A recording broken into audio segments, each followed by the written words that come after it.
அது அனைவருக்கும் வணக்கம். இந்த கல்லூரி நிகழ்ச்சிக்காக திருநெல்வேலி வருகை புரிந்து எங்கள் கல்லூரி நிகழ்ச்சியை கலந்து கொள்ள இருக்கோம்.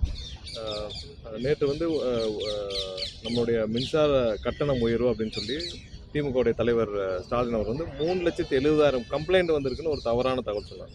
நம்ம அப்பயே சொல்லியிருந்தோம் 3,70,000 கம்ப்ளைண்ட் வரல, நம்மளாக தான் ரீஅசஸ்மெண்ட் பண்ணுறோம். நம்ம வந்து ரீஅசஸ்மெண்ட் இதுக்கு முன்னாடி காலங்களில் இதை விட அதிகமாக கட்டண உயர்வுகள் அந்த சம்மர் முடிஞ்ச பிறகு வந்திருக்கு.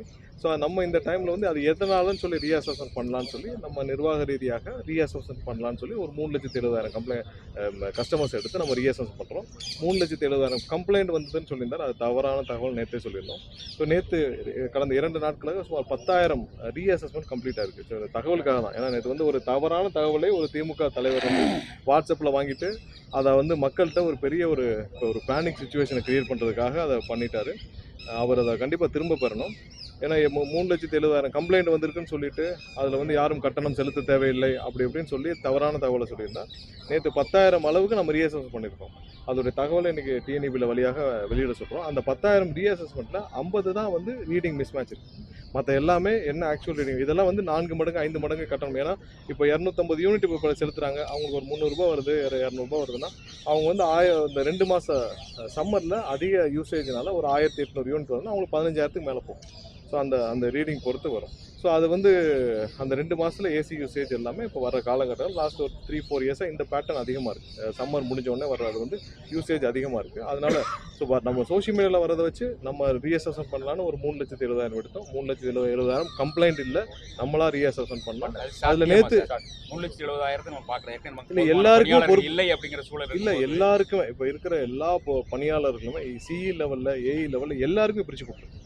இப்போ ஒரு சிஇ வந்து இவ்வளோ கம்ப்ளீட் பண்ணணும், ஒரு ஏஇ இவ்வளோ கம்ப்ளீட் பண்ணணும், ஒரு இஇ இவ்வளோ கம்ப்ளீட் பண்ணணும், எல்லாருக்குமே பிரித்து கொடுத்து ஒரு வாரத்துக்குள்ளே முடிக்கிறதாக பிளான் பண்ணியிருக்கோம்.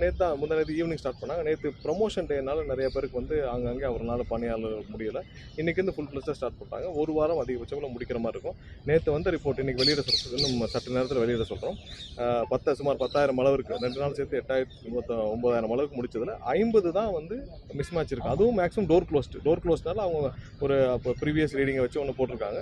அதுவும் மிஸ் மேட்ச். அந்த 50 தான் மிஸ் மேட்ச். மொத்தம் நம்ம ஒரு 9,000 ரீஅசஸ்மெண்ட்டில் 50 தான் மிஸ் மேட்ச். மற்றதெல்லாம் சரியாக தான் இருக்குது. ஸோ ஏதாவது ஸ்பெசிஃபிக்காக இருந்துச்சுன்னா கண்டிப்பாக அந்தந்த சப்ஸ்டேஷன்ஸ்லாம் அவங்க கொடுக்கலாம்.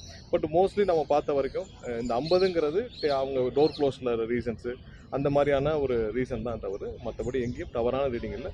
இந்த மாதிரி தேவையில்லாமல் ஒரு வாட்ஸ்அப்பில் வர்றதை வச்சுட்டு திமுக தலைவரை போன்ற ஒரு முன்னாள் முதல்வர் வந்து அதை வச்சு 3,70,000 கம்ப்ளைண்ட் வந்திருக்கு, யாரும் நம்ம வந்து நீ பணம் கட்ட தேவையில்லை, அதுக்கு எக்ஸப்ஷன் கொடுக்கணும், அவ்வளோ பெரிய வார்த்தைகள் வந்து எப்படின்னா மக்கள் மத்தியில் பெரிய பேனிக்கை கிரியேட் பண்ணும். ஸோ அவர் அதை மாதிரியான விஷயங்களை வந்து கண்டிப்பாக தவிர்க்கணும். ஏதாவது தெளிவுகள் வேணும். முன்னாடி அவர் அப்படி தான் சிஎம்மாக இருக்கிறப்ப எதுவுமே தெளிவு இல்லாமல் யாரையாவது சொல்கிறத கையெழுத்து போட்டுக்கிட்டு அப்ரேட் ஆகிட்டு இருந்தார். இப்போயும் அப்படி இருக்கக்கூடாது. அவருக்கு எப்போ வேணாலும் தொடர்பு கொள்ளலாம். அவருக்கான விளக்கத்தை கொடுக்கறதுக்கு பொதுமக்கள் அனைவருக்கும் விளக்கத்தை கொடுக்கறதுக்கு தான் நாங்கள் கடமைப்பட்டிருக்கோம்.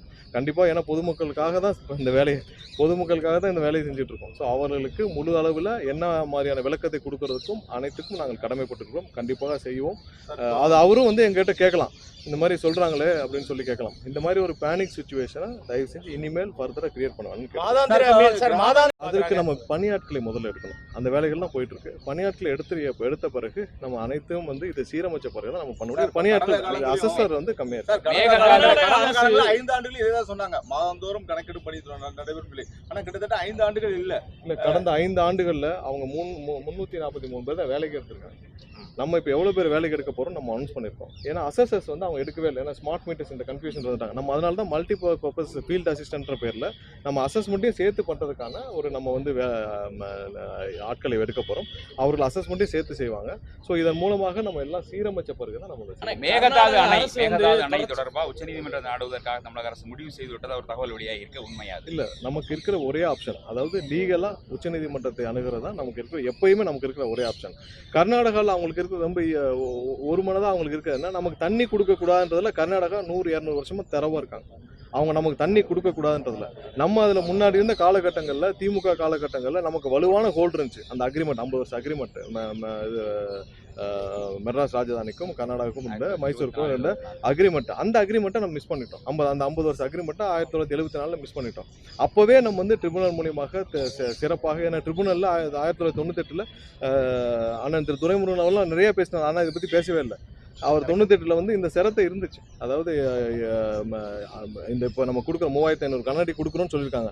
இதை ஏற்றுக்கொள்ளாமல் கர்நாடகா இருந்துச்சுனால் அந்த அணையின் இதை வந்து ஆப்ரேஷனை ஆணையமே கைப்பற்றி அவர்களே வந்து அதை திறந்து விடும் நடவடிக்கை எடுக்கணும்னு சொல்லி அப்போ இருந்துச்சு. அப்போ கருணாநிதி அவர்கள் எடுத்து விட்டார். ஸோ இது மாதிரி நிறைய விஷயங்கள் அவர் செய்த தவறுகளில் நம்ம இருக்கிற ஒரே தீர்வு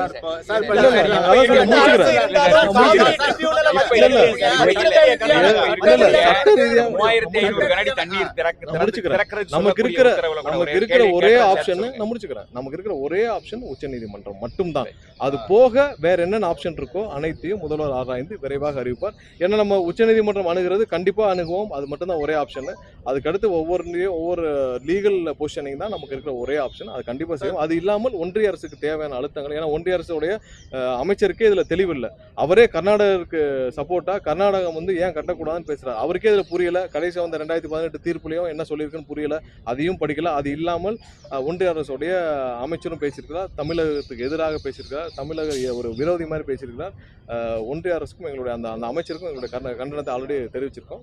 3500 மதிக்காமல் வந்து கர்நாடக அரசு வந்து சண்டித்தனம் பண்ணிட்டு இருக்கு. இதை வந்து பேச்சுவார்த்தை மூலமா வழிக்கு கொண்டு வரணும் அப்படின்னு சொல்லிட்டு தவக அரசு முயற்சி பண்றது வந்து மடமைத்தனம் அப்படின்னு சொல்லி சீமான் வந்து சொல்லியிருக்காரு. இல்ல நம்ம தான் சொல்லிட்டோமே. இதுல என்ன பொசிஷன் இருக்கு? நம்ம லீகலா உச்சநீதிமன்றம் மூலமாகத்தான் நம்ம அணுக முடியும். கடந்த காலங்கள்ல தொடர்ந்து நீதிமன்றம் இல்ல கண்டிப்பா நம்ம இருக்கிற ஒரே ஆப்ஷன் ஏன் ஒண்ணும் இல்ல. ஒரு கெசட்ல நோட்டிபிகேஷன் 2007 வந்ததை நம்ம கெசட்ல அப்போ இருந்த திமுக அவங்களுடைய கூட்டணி கட்சி இருந்துச்சு. அவங்க கெசட்ல நோட்டிபிகேஷன் கொண்டு வரதுக்கு எத்தனை வருடம் அப்போ இருக்கிற அம்மா அவர்கள் போராடினாங்க. 7 வருஷம் போராட வந்துச்சு. 2013 வரைக்கும் நீங்க கெசட் நோட்டிபிகேஷனுக்கு 7 வருஷம் 8 வருஷம் நீங்க வந்து சுப்ரீம் கோர்ட் வரைக்கும் போராட வேண்டியிருந்துச்சு. சாதாரண நீங்க வந்த தீர்ப்பை கெசட்ல நோட்டிஃபை பண்றதுக்கு, அப்புறம் ஆணையத்தை கிரியேட் பண்றதுக்கு 2018 வரைக்கும் அவ்வளவு போராட வேண்டியிருந்துச்சு. ஸோ இந்த இன்டர்ஸ்டேட் இஷ்யூல இது மாதிரியான வேலைகள்லாம் நடக்குது. இதுக்காவது ஒன்றிய இதுல யாரு அரசு தானே சார் இப்ப இருக்கு. காங்கிரஸ் உங்க தோழமை கட்சி தானே சார். அழகா பேசலாமே, வர வேண்டாம்னு சொல்றாங்க. மாநிலங்கள் இதுல எதுவும் செய்ய முடியாது. ஒன்றிய அரசு தான் செய்ய முடியும். நீங்க ஒன்றிய அரசு தான் செய்ய முடியும். எந்த மாநில அரசுகளுக்கு இன்டர்ஸ்டேட் இஷ்யூல அங்க காங்கிரஸ் இருந்தாலும் பாஜக இருந்தாலும் யாராக இருந்தாலும் அவங்களுடைய ஒரே முடிவு தமிழகத்துக்கு தண்ணி கொடுக்க கூடாது. அங்க காங்கிரஸ் இருந்தாலும் யார் இருந்தாலும் அங்க வந்து அவங்களுடைய ஒரே முடிவு ஒன்று என்ன இருக்கு, ஒருமித்த கணத்தாக நீங்க தமிழகத்துக்கு தண்ணி கொடுக்கணும். நமக்கு இருக்கிற ஒரே தீர்வு உச்சநீதிமன்றம். ஒன்றிய அரசு வந்து இன்டர்ஸ்டேட் இஷ்யூல இந்த மாதிரியான வாட்டர் இஷ்யூல ஒரு சரியான கொள்கை எடுக்கணும். எல்லா விஷயத்தையும் இந்த மாதிரி கேட்காமல் இருக்கும் மாநிலங்களுக்கு அந்த டேமோட ஆபரேஷனை ஒன்றிய அரசு எடுத்து நடத்த வேண்டும். ஏன்னா இதெல்லாம் இன்டர்ஸ்டேட்ல சால்வ் பண்ணும். எத்தனை வருஷம் இதே மாதிரி ஒரு கடனிலை மாநிலங்கள்னா தமிழகம் மாதிரி மாநிலங்கள்லாம் எவ்வளவு போராட எவ்வளவு கஷ்டப்பட வேண்டியிருக்கு. ஸோ இதுக்கு ஒன்றிய அரசும் தீர்வு கொண்டு வரணும். நமக்கு உச்சநீதிமன்றம் தான் ஒரே தீர்வு.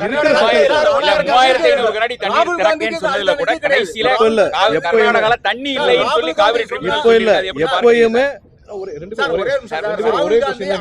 அன்புமணி என்ன சொல்றாருன்னா, ராகுல் காந்தி சொன்னார்னா தண்ணி வந்துரும் அப்படின்னா அன்புமணி சொல்றாரு. ஏன் அவரோட இதே அன்புமணி அவர்கள் தான் கூட்டணியில் இருந்தார் காங்கிரஸோட. அப்போ கெசட்ல நோட்டிபிகேஷன் வரப்போ என்ன பண்ணிட்டு இருந்தாரு? ஸோ இன்டர்ஸ்டேட் இஷ்யூல நமக்கு இருக்கிற ஒரே தீர்வு உச்சநீதிமன்றம் தான். நாங்க கர்நாடகாவில் எந்த அரசு இருந்தாலும் அவங்களுடைய ஒரே குறிக்கோள் தமிழருக்கு தண்ணி கொடுக்கணும். ஒரே வார்த்தை சொல்லி முடிச்சிடாங்க. நமக்கு இதை தான் பண்ண முடியும். இதுல என்ன செய்யணுமோ அதை கண்டிப்பா. அனைத்து கட்சி கூட்டத்திற்கு வாய்ப்பு இருக்கா சார்? அனைத்து கட்சி கூட்டத்திற்கு வாய்ப்பு இருக்கா தமிழ்நாட்டில்?